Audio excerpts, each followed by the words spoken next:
Hi, and welcome to the first episode of my podcast, A Real Impact. Today I have on a new friend and battle buddy and the project forward. Uh, Excited for this one, and let's get into it. Hey Kyle, how's it going? Hey, Chad, good to see you. Good to see you. Going good. I'm actually a little bit of butterflies going on. I've recorded myself a few times, but this is kind of different. So Yeah, it's bear with. different recording yourself and then doing it in front of somebody else too.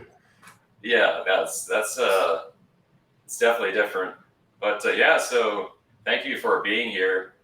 Why don't you just take a little bit of time and tell the audience who you are and what you do? Yeah, sure.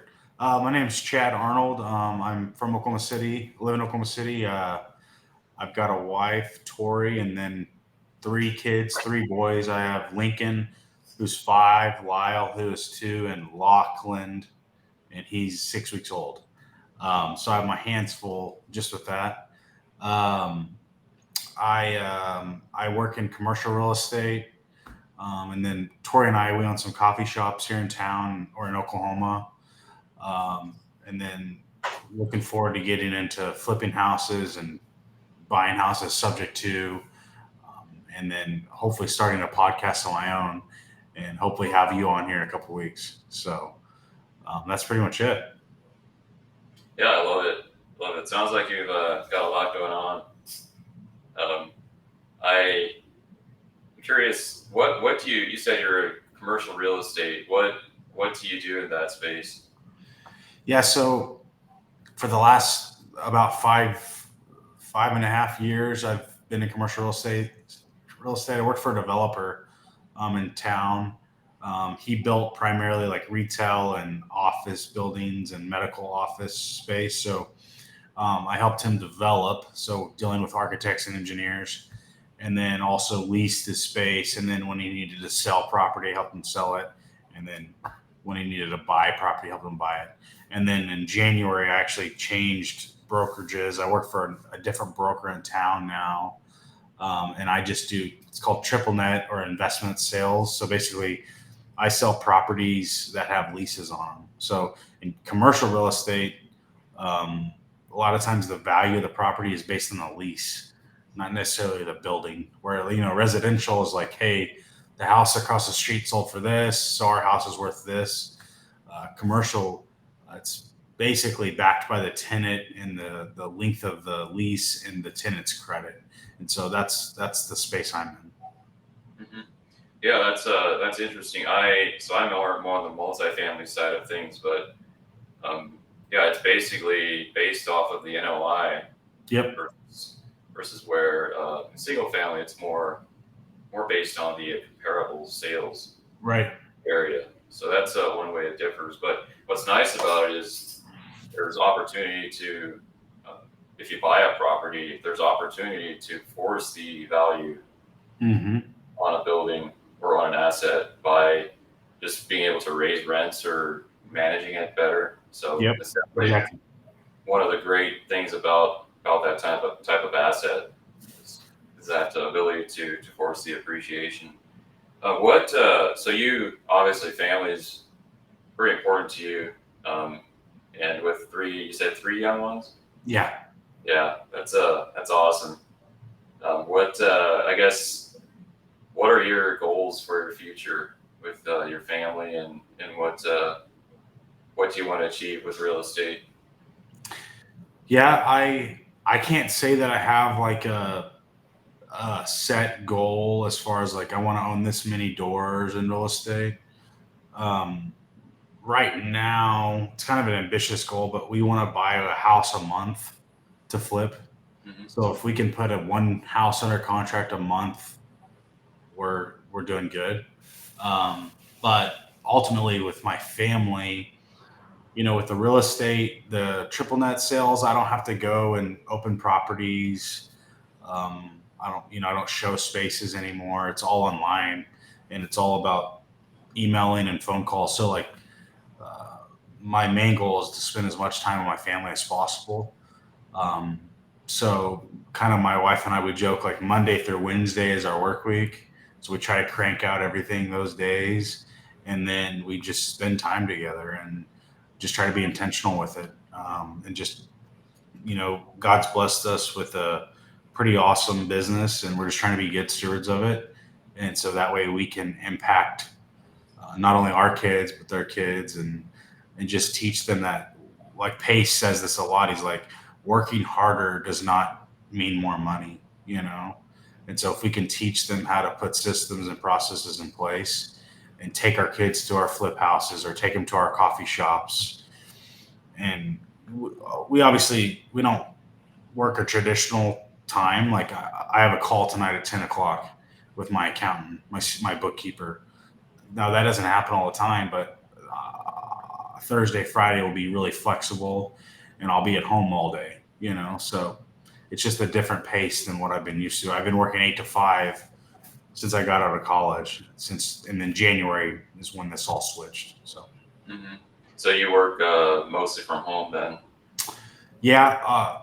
We have a nanny that comes in a few days a week, and so that allows my wife and I to get out and have meetings and those kind of things. Okay, gotcha. Yeah, it's definitely different. So I just recently stopped my full-time job and I'm working from home now, and it's definitely different. And I can imagine with other people around the house to kind of stay focused is also kind of challenging.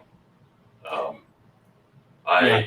I'm by myself, but I still find myself just getting distracted by this or that, and not really being able to. Sometimes not being able to stay focused on a certain task. So Yeah, it has its challenges for sure.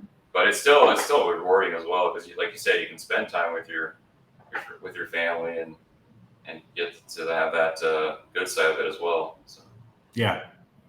But I love what you said about your kids, like teaching them this stuff early, so that when when they're a little bit older and they know, like, once they get out of school, like that's something we don't learn in school, like how to do a business or how to invest.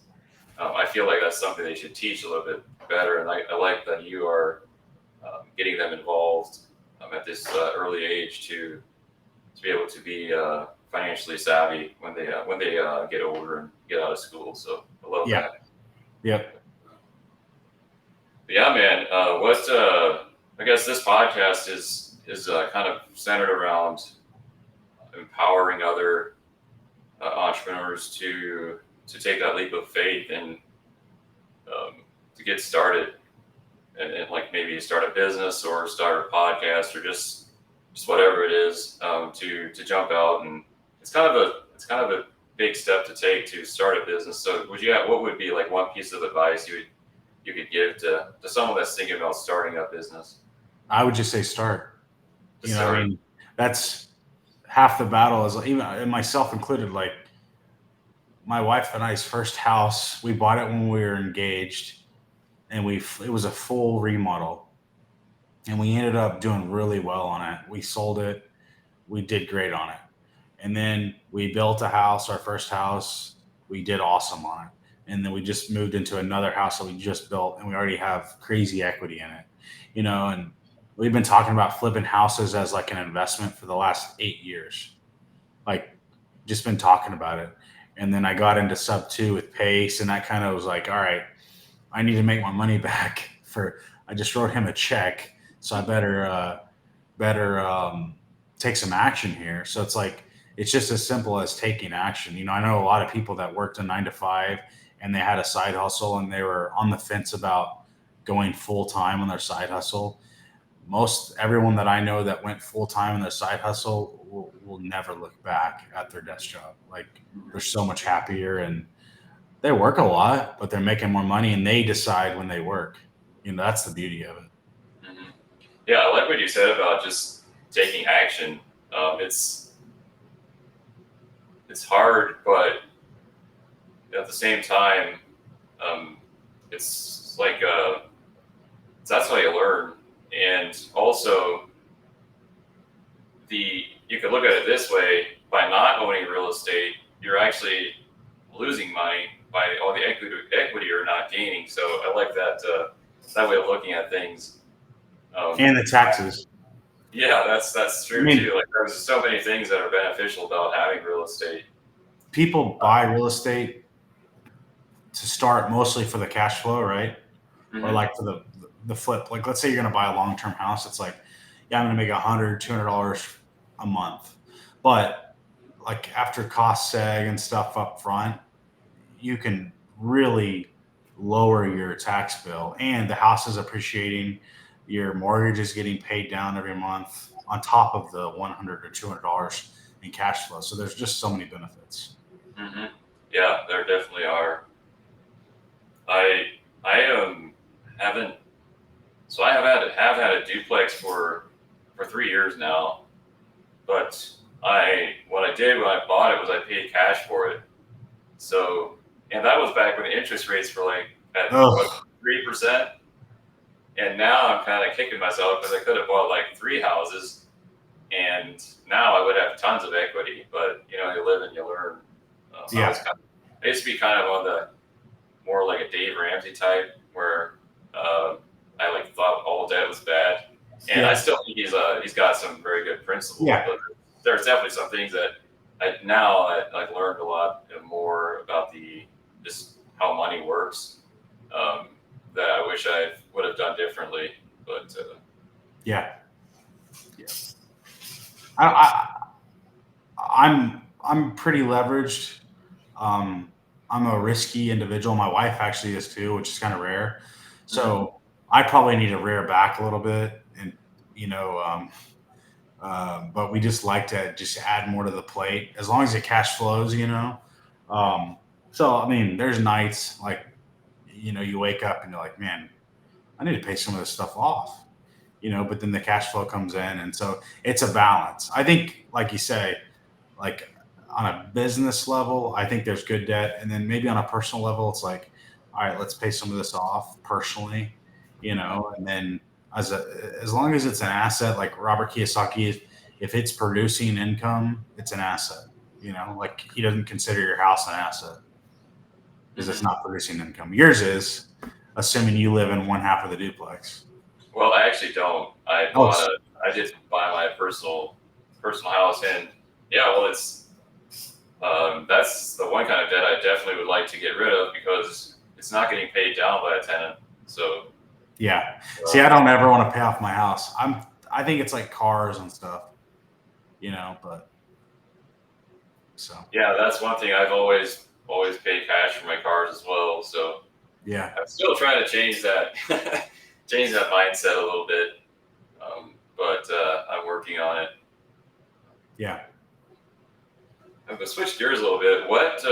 So I'm into like reading a lot, and obviously you've read Rich Dad Poor Dad. It sounds like, but what else? Like, is there a couple other books that you'd recommend? Yeah. Um, The Richest Man in Babylon. Have you read that? I haven't. I've heard that so many times, so I definitely have to check it out. Yeah, it's easy. It's a little simple read. Have you read Rocket Fuel?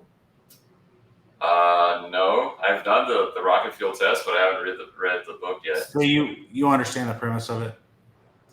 Yes, kind of. Yeah. Yeah, I get to kind of the yeah. I'd say so. So like um, Walt Disney. So he went bankrupt like 6, 7, 8 times. I think they say it is, and he brought his brother in. So Walt's the visionary. He just was horrible at following through with stuff. He brings his brother in, and then that's how Disney comes about, and that's how great it's been because his brother was the integrator. His brother was able to make everything happen, and so like it's kind of interesting because that's how my personality is a visionary. So I'm really good at thinking of stuff, but I'm horrible at execution and really bad at following up. I don't like details. And it's funny because it's not only in business, but it's also like it's helped my wife and I our marriage. We both read the book, and she understands like kind of how I think now. Like she wants things one way, and she doesn't understand why I'm not doing it that way. And so it's helped us out a lot. And she's a visionary as well. I mean, sh she's an entrepreneur. She's way smarter than I am, um, and she's got bigger goals than I do. But that's an awesome book. All right. Well, appreciate that. I just recently been doing a little bit more of that, trying to figure out myself, get to know myself, and I've been finding that I'm actually also more of a visionary, um, and that's me. Like I can think of stuff all day, like brainstorm all day and get these ideas, but never actually do anything with them. And Yep. so I've been trying to find people to partner with that are more that way. And I actually I've had a couple of great conversations with an individual who is kind of opposite. Like he's all about systems and like KPIs and all that. So I think we'll be a good fit to work together. Yeah. But yeah, I've one other test I've done is the Clifton Strength Test. Have you heard of that one? What is it? Clifton Strength Test. Uh-uh. I recommend that one. I think you have to pay for it, but it's definitely a good one as well. There's like 34 different categories, and you go through the assessment, and it'll tell you the report will give you the 5 ones you're the best at, or I guess where your strengths are, and then the 5 where you kind of have to work on. So Okay. yeah, I did that, and it was kind of interesting. Like a lot of the first one is, I think my number one strength is I'm futuristic. So since then I'm like, well, yeah, I do actually think of the future like a ton, like more than Yeah. anything else. So definitely need a visionary, or I guess I am the visionary. I need an integrator in my life to implement the ideas and Yep. get them rolling. That or just learn to delegate, man. Mm-hmm. Don't try to do everything yourself. Because if you can learn to delegate stuff, like I believe there's like two facets of it, right? Like if you don't have like this big company where you need an integrator, but let's say there's stuff that you spend a lot of time on that you're not very good at and that you don't enjoy, delegate it. And then that'll free you up to think of bigger picture stuff. Mm-hmm. So Yeah, that's something I really struggle with because I've been always the type to do all the things myself, wear all the hats. So yeah. yeah, definitely a lot of growth to do for me. But yeah, just conversations with people like you like have made me realize that the power of partnering and delegating different things, tasks that I don't necessarily enjoy doing. Yep. I found that I do enjoy underwriting, which is I guess more of an integrator type, Yes. but I do have some tendencies on the integrator side, but I'm definitely more of a visionary. Yeah. I mean I love numbers, So I think you're gonna have a little bit of each in you. It's just what trait dominates. And I guess switching gears again, you mentioned you have some coffee shops. When did you start that? Did you just recently buy those, or did you start them from scratch? Yeah, they're a franchise, and we started them in our first opened January of 21, and then our fourth one opened in March of this year, and then we're opening hopefully 3 or 4 more in the next 12 months. So Oh wow, that's my awesome. wife, my wife runs those, so she's kind of the visionary behind that. I work on it with her, but I'm more of like the development. Like I help find the new stores and then I meet with the bookkeeper and run the payroll. So Mhm. Sounds like you've got a good system running and kind of work well together. So yes, and coffee is life, right? it is. It is. um, yeah, well, I think we're about running up on the amount of time we had, but appreciate you Yeah. jumping on and doing this first podcast, or my first podcast. Good So job. This was thank you. awesome. Yeah, it was fun. Yeah, it's awesome. I'd like to do some more. So Yeah. yeah, anyways, appreciate it. And what is there like an Instagram or do you have like YouTube? Where can people find you? Yeah, that's a great question. My Instagram, I think, is just Chad H. Arnold. I'm not very active on it, but I'm trying to be more. So, Sure. and then YouTube is it's coming. Okay. Sounds good. Well, appreciate it again, and we'll see you on the next one. All right. Thanks, Kyle. Thank you. Have a good one. You too. Bye.